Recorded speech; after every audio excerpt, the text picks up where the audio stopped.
Olá pessoal, esse é o canal Tudo ou Nada, Notícias e Entrevistas e essa é a primeira entrevista do canal que agora eu vou fazer com a atriz e diretora Fernanda Rousseff. Oi. Obrigado por ter aceitado o convite do nosso canal.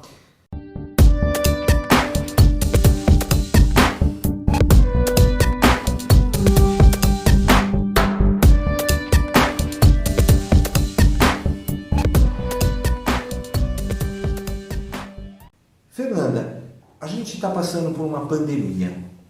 Como é que fica a situação do artista no Brasil? Não vamos falar nem de outros países, mas vamos falar da situação do artista no Brasil diante da pandemia que acabou aí por causa das medidas sanitárias.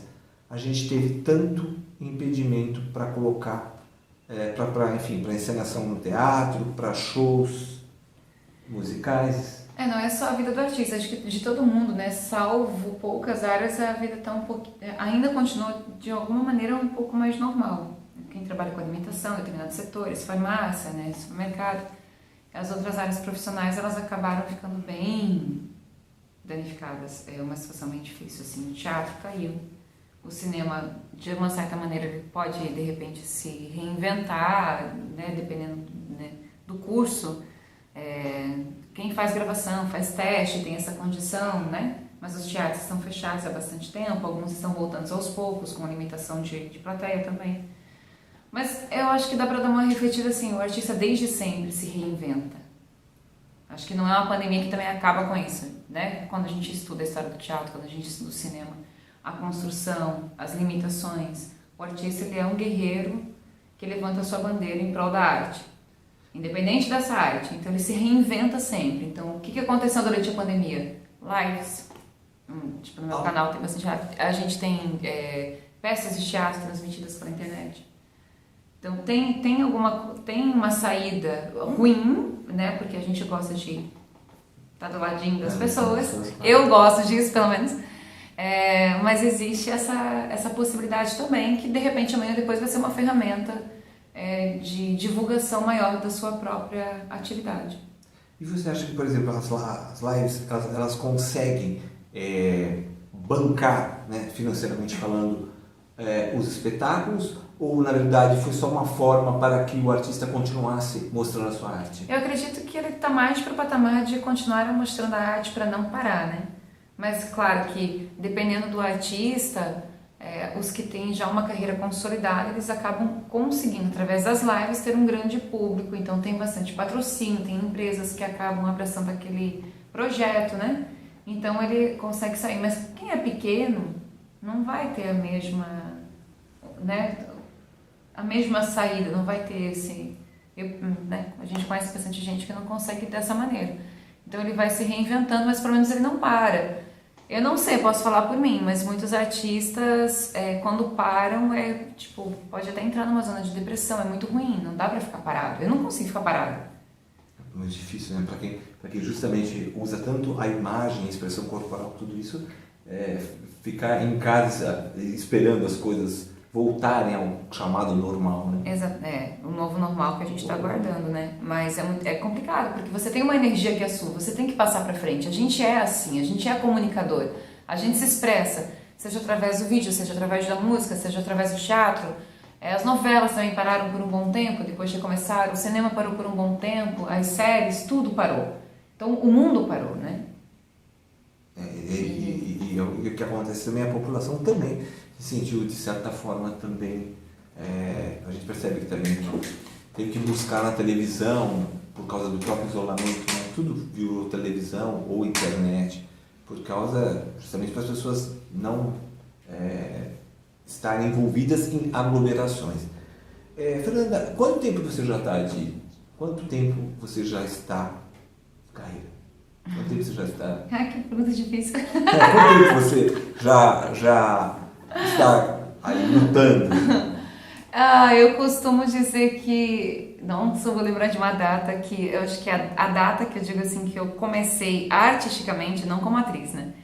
Foi no final dia 21 de outubro do ano de 2001, quando eu recebi os primeiros livros que eu fiz, que era um livro chamado Um Feito de Sentidos, era poesia.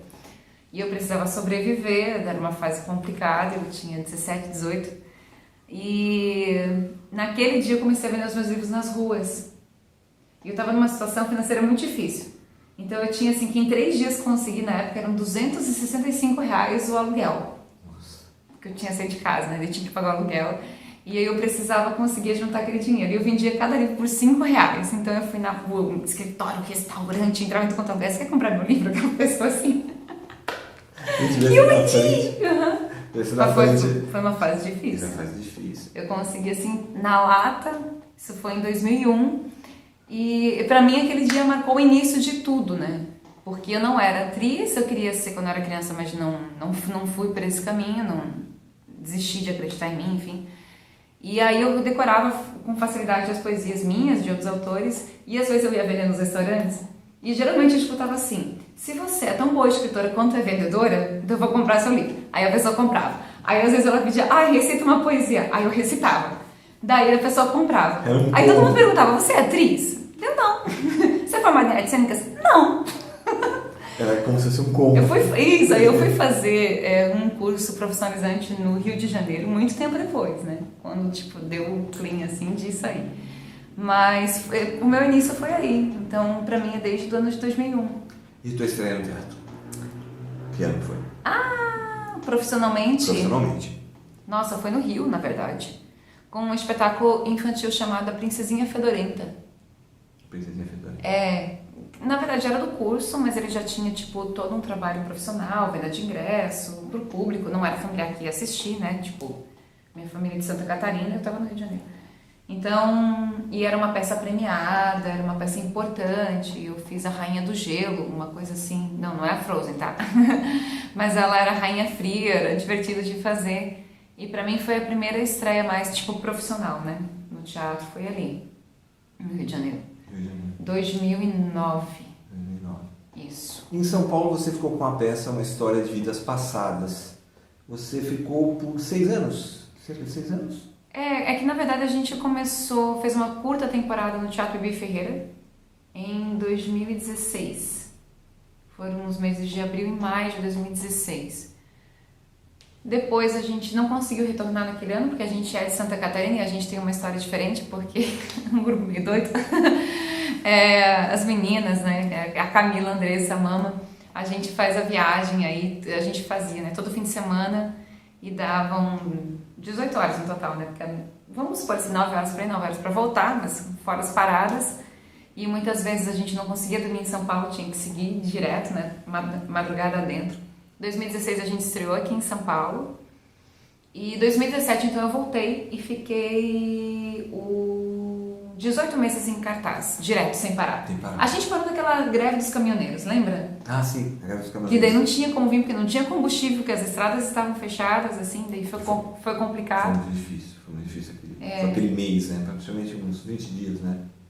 Foi ali a gente parou, mas então a gente fez 2017, o ano inteiro, 2018 até agosto de 2018, e em 2019 começou a diminuir um pouco, a gente começou a vir com apresentações mais esporádicas, e em 2019 então eu comecei a trabalhar com o cinema, né, que no final de 2019 eu fiz o meu primeiro longa, foi isso. Mas foi, gente, era todo fim de semana, tá? A gente não mora em São Paulo, a gente é de Santa Catarina, a gente fazia essa rota de ir e vir de carro. Mulheres na estrada. Muito sacrifício. Ninguém se mete com a gente. Muito sacrifício. Mas a gente sempre amou muito, assim, a gente gosta da estrada, a gente gostava do que fazia, eu sinto muita falta. 2020 não era para ter parado, a gente parou por conta da pandemia. E assim, o destino deu uma alterada, um pouquinho mais pro audiovisual agora, porque, né, eu só volto com o teatro quando tiver realmente tudo passado, porque tenho receio. E é importante também para quem está nos vendo saber também que Uma História de Vidas Passadas também é um livro. Isso. E na verdade o livro veio antes da peça, né? Veio. A publicação veio depois. A publicação veio depois, mas na verdade o livro nasceu antes da peça. Então o livro que deu forma à peça, de certa forma. É isso mesmo? Isso. O título original é Você, Sou Eu e Mim. E aí eu alterei depois porque, tava poético demais, não tava comercial, enfim, a gente acabou alterando e ficou melhor, né? Mas de repente, se você busca pela internet, você vai ver as primeiras referências da peça com esse título. Depois foi feita uma alteração, a gente mudou, mas a peça é a mesma. A gente começou em Santa Catarina, inclusive a primeira apresentação desse espetáculo a gente fez dentro da escola, na Arte em Cena, né, que a gente tem uma escola de teatro lá, e foi pro Dedé Santana, dos Trapalhões. Ele que assistiu, primeiro foi para ele, fechado. E depois a gente fez esporadicamente alguns teatros pequenos ali da região. Isso foi 2014, 2015 mais ou menos, até que eu tava muito ruim, assim, tipo, o que eu vou fazer com o espetáculo? Em 2015 eu tava mal pra caramba. E a gente tinha um outro infantil que a gente fazia, e até que o mal passou quando eu pensei, eu vou pra São Paulo. Aí eu decidi vir pra cá. Aí eu consegui chegar, né, com contatos e tal. A gente chegou no Chesco, no Bibi Ferreira, daí a gente começou ali. E aí a vida inteira mudou ali, a partir do momento que eu pisei aqui. Foi muito bom, tipo, muito carinho por São Paulo mesmo. E preciso falar também para você que está nos vendo agora, a Fernanda tem um canal no YouTube, que está em nome dela, Fernanda Rusver, com Rusver, com E-E-R, e já está quase chegando aos 100 mil inscritos. Foi uma mistura, porque assim, ó, eu tinha feito, eu nem lembro o nome, gente, cabeça, um canal, todo mundo falava, Fernanda, faz um canal, você tem opiniões diferentes, você tem que se expor e não sei o que, não sei o que. E eu achava, aí, modinha, vai passar, eu não quero saber. Eu tinha um preconceito. E aí eu fiz um canal, num primeiro momento, só que eu usava, tipo, o meu próprio e-mail, de quem é ligado no YouTube entende isso. Só que eu batizei aquele canal com um nome que eu não recordo mesmo agora, que era sobre arte, assim. E postei um curta-metragem ali, e ele foi vingando. Só que começou a crescer em mim a vontade de falar sobre espiritualidade. E nisso, eu não podia usar aquele canal. E pra mim, eu tinha que ter algo com o meu nome, porque eu represento isso. Tanto que, né, digamos assim, tipo, o slogan do canal é arte, vida e espiritualidade. Então são as três coisas, né, vamos usar essa palavra mais bonita, pilares, da minha vida que são supremas. A arte, e eu coloco a arte até em primeiro lugar, a vida e a espiritualidade. Então, eu não podia misturar, eu tive que cancelar aquilo que eu estava fazendo para o YouTube dar baixa, para eu começar então, isso foi em 2016, foi tudo em 2016, essa mudança na minha vida. Em 2016, então, acho que foi no meio do ano, foi quando eu comecei a colocar o primeiro vídeo sobre regressão de memória. E aí, com a peça já aqui em São Paulo, isso começou a crescer um pouco mais em mim, mas eu fiz sem expectativa, sem achar, eu não me dediquei.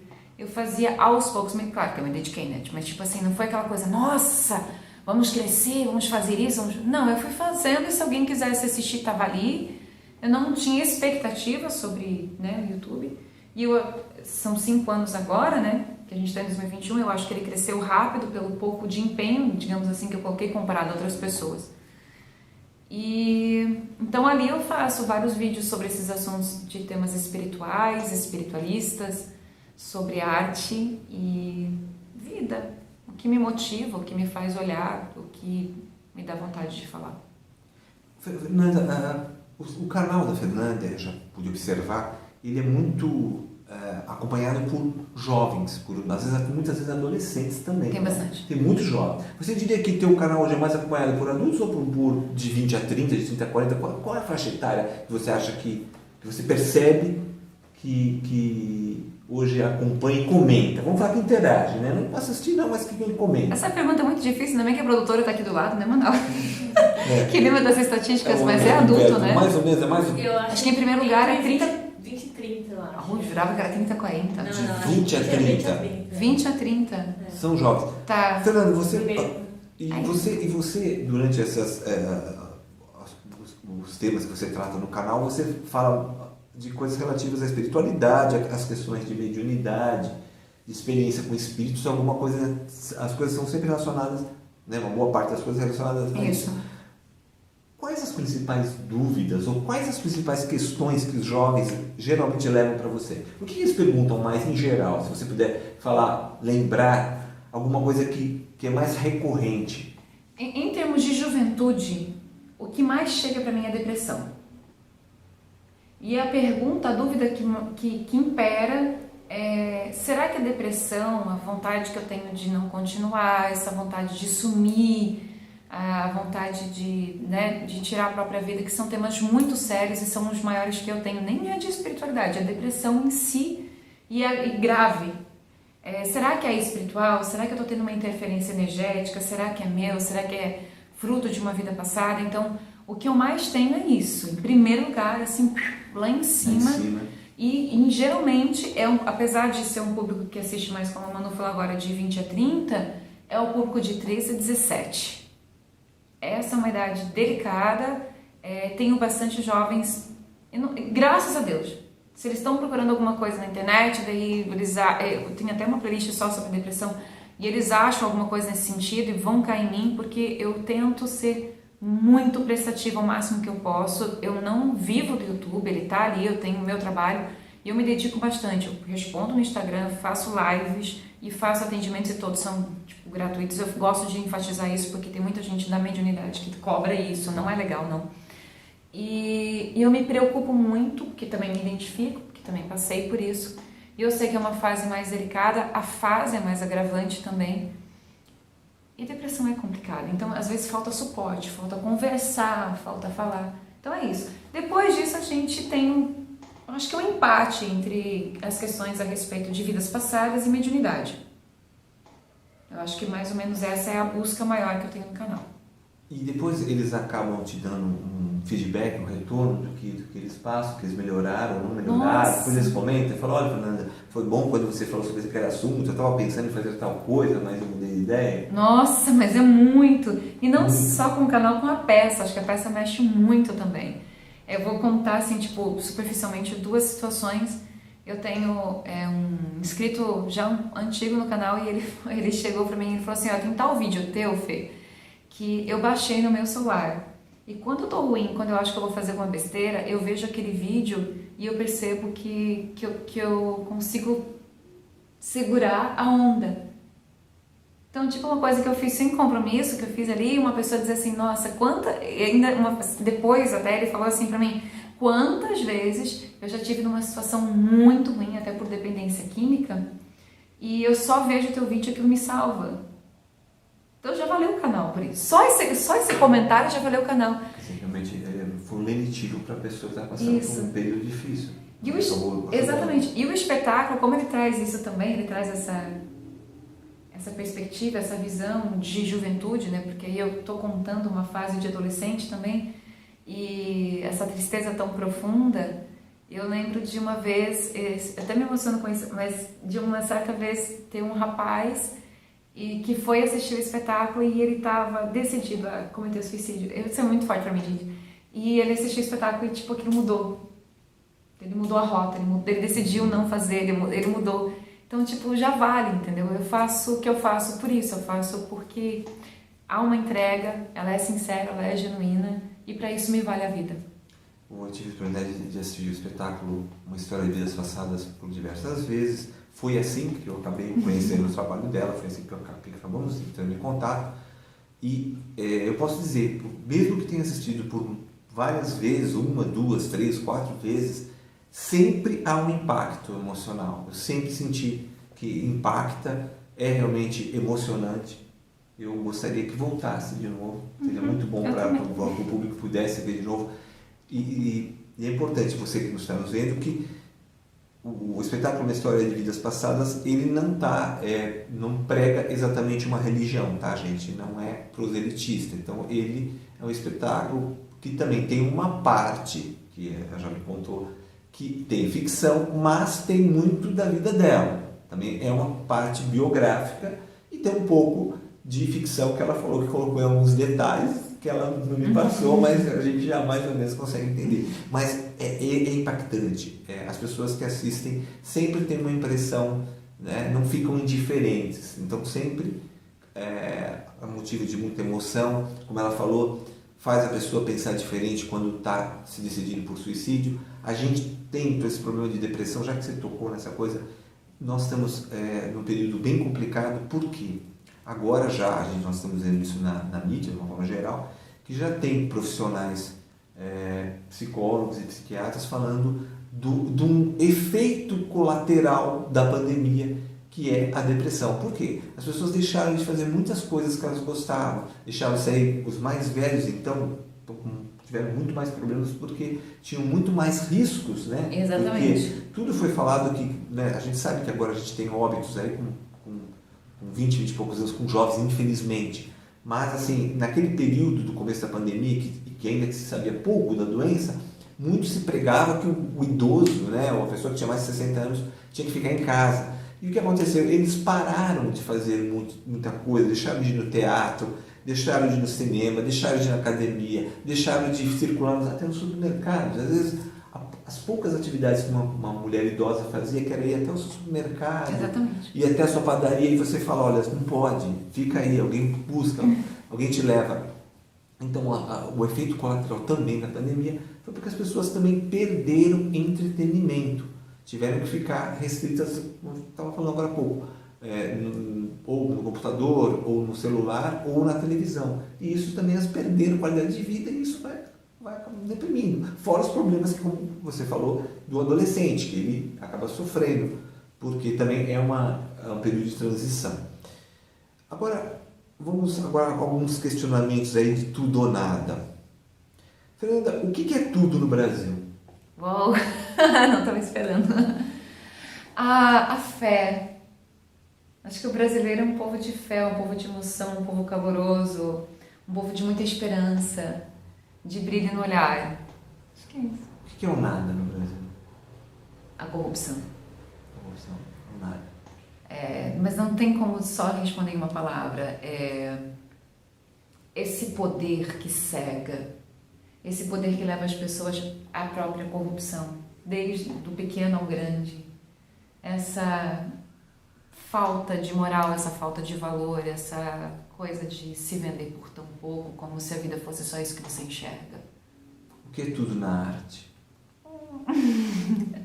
A pluralidade. Porque a arte, eu costumo falar para os meus alunos, teatro não se faz sozinho, mas não é só teatro. O artista não existe sem o seu público, e um público não existe sem o artista. Seja nas artes plásticas, a música, seja o teatro, seja o cinema, seja os sketches de YouTube. A arte, ela é plural, ela é humana, ela é ampla. Ela é o que move a vida, se você observar. Ela vem da comunicação mais primitiva. A comunicação de uma maneira mais enfeitada. Se chama arte. O que é o nada na arte? A falta de valor. A falta de sensibilidade. Quando um filho quer fazer teatro e o pai diz, isso não dá dinheiro. Como se tudo fosse só matéria. Claro, a gente tem que pensar na sobrevivência, a gente vive num país em que não proporciona isso, não tem valor. Mas não quer dizer que você não possa fazer. Acho que esse pré-conceito ou essa cultura limitante tão materialista, ela destrói a alma e, por sua vez, a sensibilidade, que gera uma proporção artística de qualquer forma que seja. Se eu pudesse voltar atrás, eu... Oh, nossa, tá certo. Depende de que atrás você fala. Se eu pudesse voltar no tempo, Nossa. Eu teria feito diferente o quê? Que difícil. Se eu pudesse voltar no tempo... eu não consigo não pensar em 2 tempos, mas nessa vida, Fernanda, eu não teria duvidado tanto de mim. Quais são os seus próximos projetos agora de trabalho? O que vamos ter pela frente? Vamos ver. Vamos ver o que você está fazendo hoje. Primeiro, o que você está fazendo hoje, você está em São Paulo, tá? Hoje é dia 3 de junho, tá? Nós estamos gravando dia 3 de junho. O que você... Então, eu vim pra cá para fazer alguns curtas-metragens, uns experimentais, justamente por conta da pandemia. O que mexeu comigo, até por conta do canal e os atendimentos que eu faço, muitas mulheres com a sofrência, né, da violência doméstica. E a própria depressão e o número de suicídios que acabaram aumentando. Então, de vários pequenos projetos experimentais, só, gente sem dinheiro, a gente só testando o que está funcionando. Eu vim gravar aqui com a Manu e alguns amigos Um curta chamado Rosas da Quarentena, que atua eu e o Luiz Altieri. Luiz Altieri está com ela. Isso, que é sobre violência doméstica. E vocês vão ter teaser daqui a pouco, vão conhecer o projeto, a gente quer ampliar, a gente quer fazer do curto um longo, inclusive. Produção da Manuela Stein. Exatamente.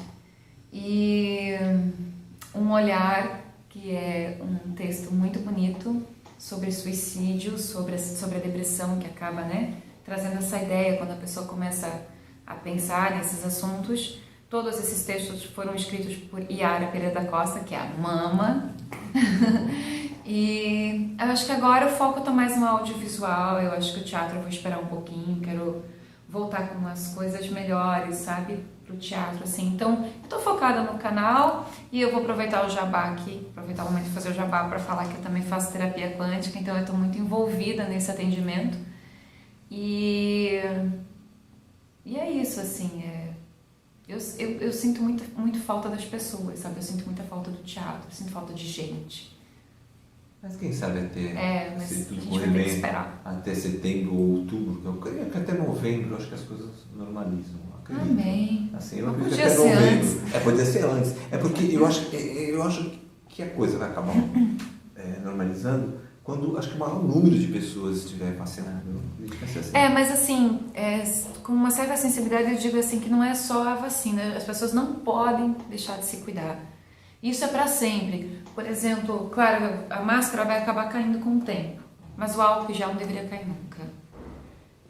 Que fosse mania estar sempre limpando as mãos. Quando a gente estuda história, a gente observa isso, né? Quantas doenças, quantas crianças que morriam ao nascer lá antigamente, era por não ter aquela higiene das mãos. A gente usa as mãos para tudo. Tudo que é importante, né? A nossa limpeza, a nossa alimentação, até o coçar os olhos, então isso aqui tem que estar sempre muito limpo.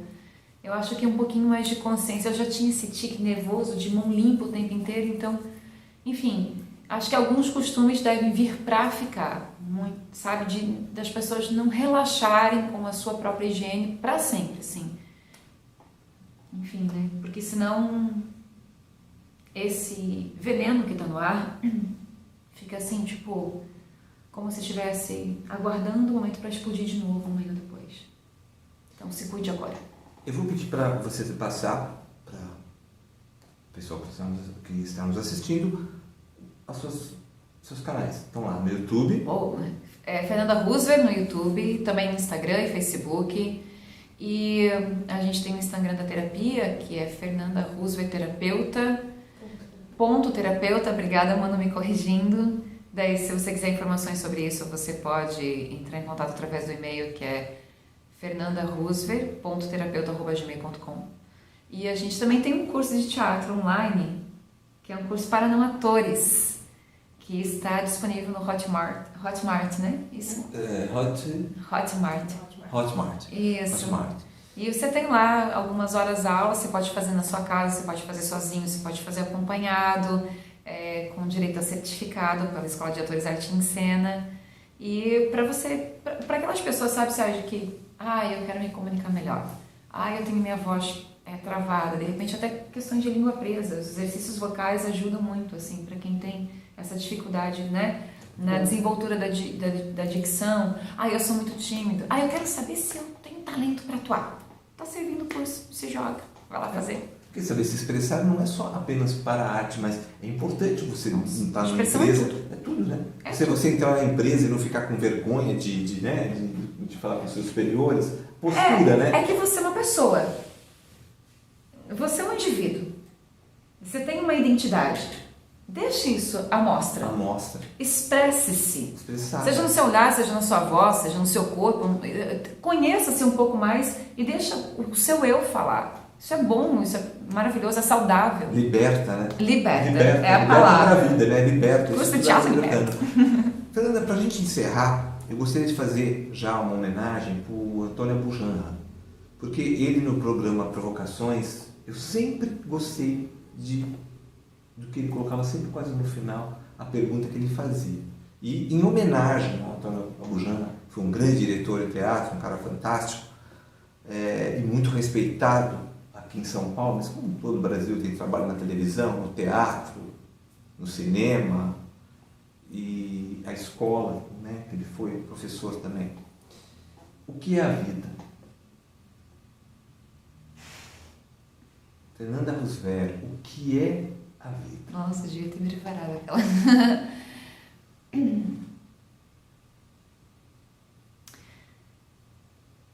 Eu não sei se eu sei te conceituar isso assim tão rapidamente, mas o sentir-se vivo, o pensar, o raciocínio, a reflexão, o sentido da vida.